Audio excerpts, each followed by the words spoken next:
So Akka, you've spoken about the mythological side of this and also the very human side of these human qualities which these brothers represent. But what is the philosophical import when we look at these three, Surapadma, Simhamukha and Tarakasura? Yeah, the three brothers symbolically indicate the three blemishes that every human soul has.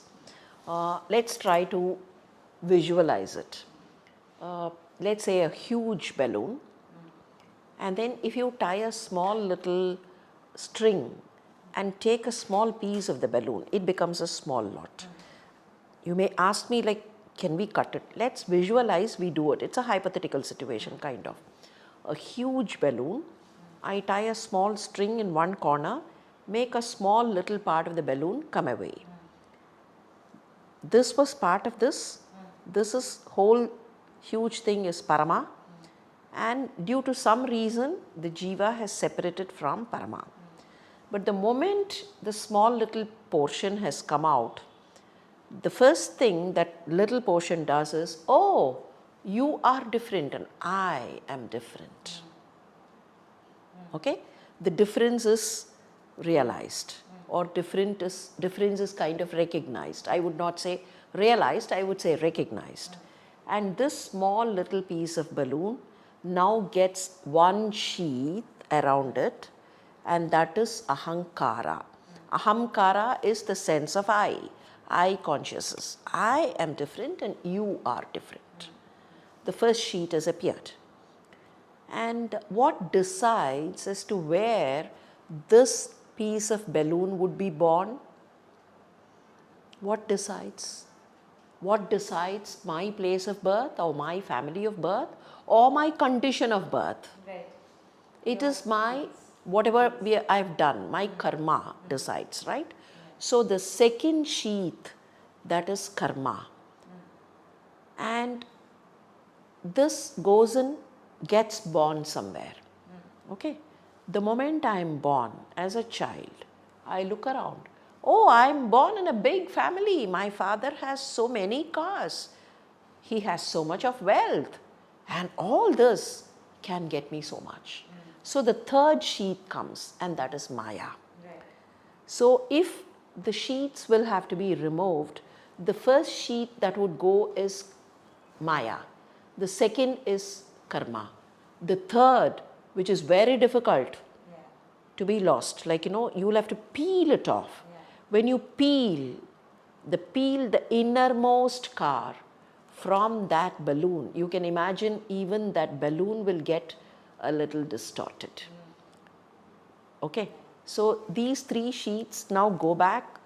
Tarakasura indicated the Maya Mala, or the Maya blemish.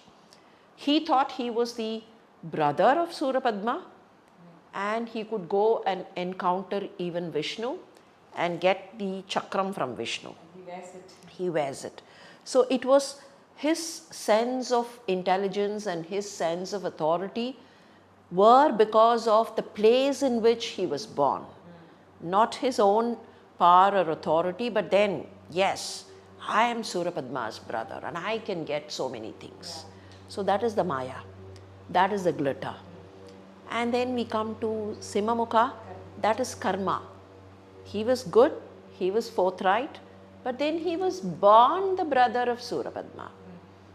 He did not want it that way, but then karma, whatever we have done before, that is a sheath. And also the idea of karma not just being only the bad things we encounter, but whether it's a good or a bad. Whether it is good or bad, like, all of us are supposed to be carrying two gunny bags, one of good karma, the other one of the bad karma, but then everything should go away. Yeah. Even that feeling like, I have done good karma, so I'll reap good rewards, that itself is ahankara. Yeah.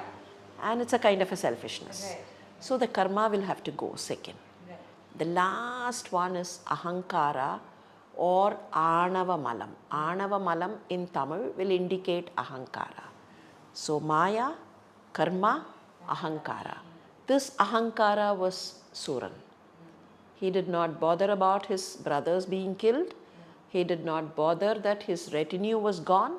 his son Bhanugopa was gone, but then he said, I can encounter and I can do whatever I want.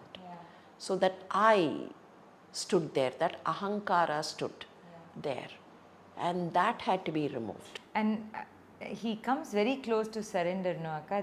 There's a place where he says, I want to be your devotee, I want to leave off all this. But he becomes sort of a victim of his own.